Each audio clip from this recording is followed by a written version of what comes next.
150 years ago, we started out with nothing. And the volumes were very, very small. In 1885, when we moved to our new modern cider plant, what we produced in a year, 10,000 gallons, we run in about an hour and a half now. I'm able to sell the most unique, highest quality juice product in the world. My dad dropped me off to thin an apple tree, and it was probably 30 feet tall. It took me all day, and it was after lunch when he brought me some Martinelli's apple juice, and nothing ever tasted sweeter in my life. I've been here going on my 27th season. I started in 1989, and as the company continued to grow and I learned more about the business, I've been here ever since. It's a much more complicated program than it was even when I came just during my 36 years. Imagine what grandfather was thinking. 1917, our number one product is hard cider, and it's about to become illegal. So he actually had a point in developing a pasteurization process to preserve the juice in the bottle so that apple juice could be sold as a year-round product. Now, in those days, cider was sold just off the press, fresh, but that doesn't sustain a company through the whole year. If we hadn't developed that pasteurization process and been able to convert our apple juice into a year-round product, that could have been the end of the company. There was a wall right here, and my office was right here.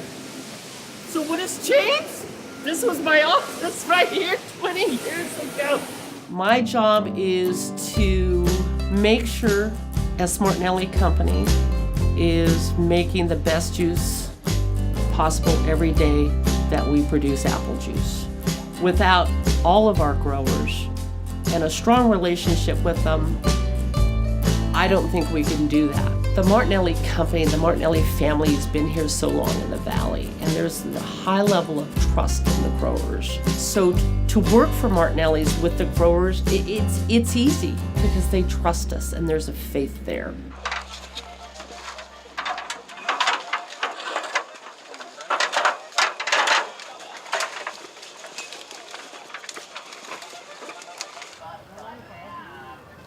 We call him Martinelli. Yeah, good morning, Leslie. This is Anselmo. The relationship with Martinelli has been really good. I mean, we got a really good channels of communication.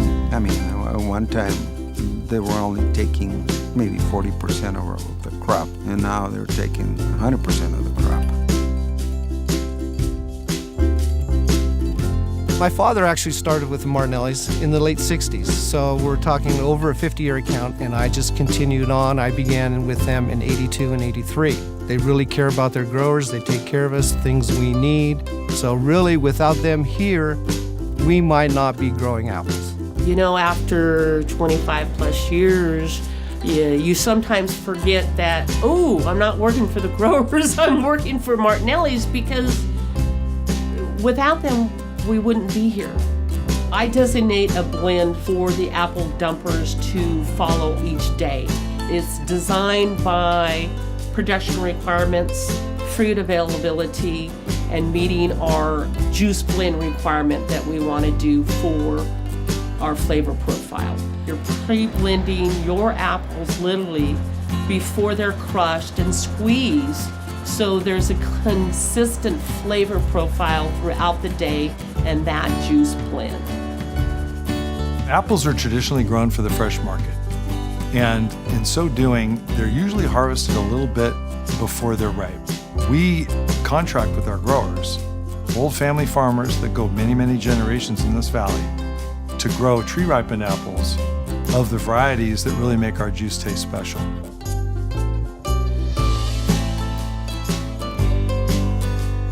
How can just plain white taste better? I mean, it's just a thing that the climate that we have, the growing conditions, the soil, everything contributes to this apple. All the varieties taste much better than apples growing somewhere else.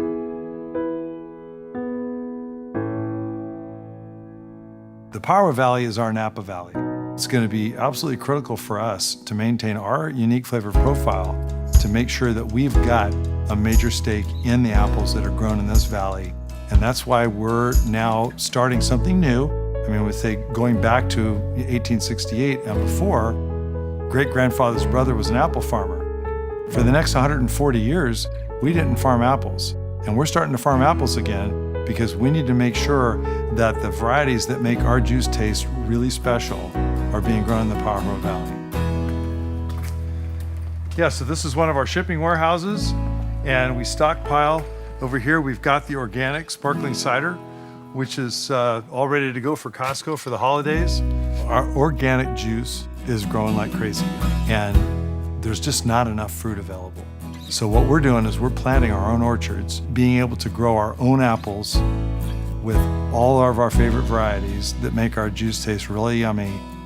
We think is really going to be exciting for our customers. It's also, for me, it's important because it's in a sustainable farming practice. We've been ahead of the current trends in natural and organic, but we just didn't tell anybody. When we opened up, we started engaging people here, our customers here. Many of them would tell us, how come we haven't known about you? Where's this story been? And it convinced us to get outside our comfort zone. Now we're engaging in websites and social media, and we're able to more fully tell the uniqueness of our product and our company. There's a whole lot of people that are involved in the production of our product from start to finish. And you go out to the grower, and somebody planted those trees, and they nurtured them and pruned them, and they harvest the apples, and we pour them into our process. And then we've got folks at the front end of the line that are responsible for ensuring quality and making sure that all the apples that flow across the trim table are something that they would eat. And then those apples go into a 40 horsepower Cuisinart, grinds it up into an applesauce. And one of the things that's a product differentiator for us is that we have what we call a cold press, cold filter process.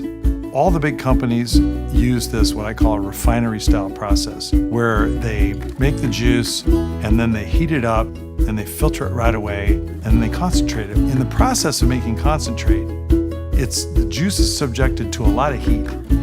And the more you heat the product, the more it degrades the flavor. In our case, the way we've always done it, the apples are put into the press and they're squeezed and chilled down. That juice then goes into holding tanks and they sit in the tanks for 12 or so hours. And during that time, the sediment settles out and then we double filter the juice.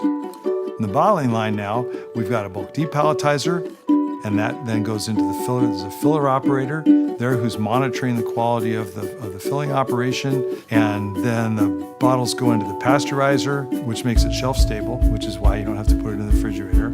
After it comes out of the pasteurizer, we slap a label on them, and then it goes into the box or into the shrink wrap tray, depending on what the package is.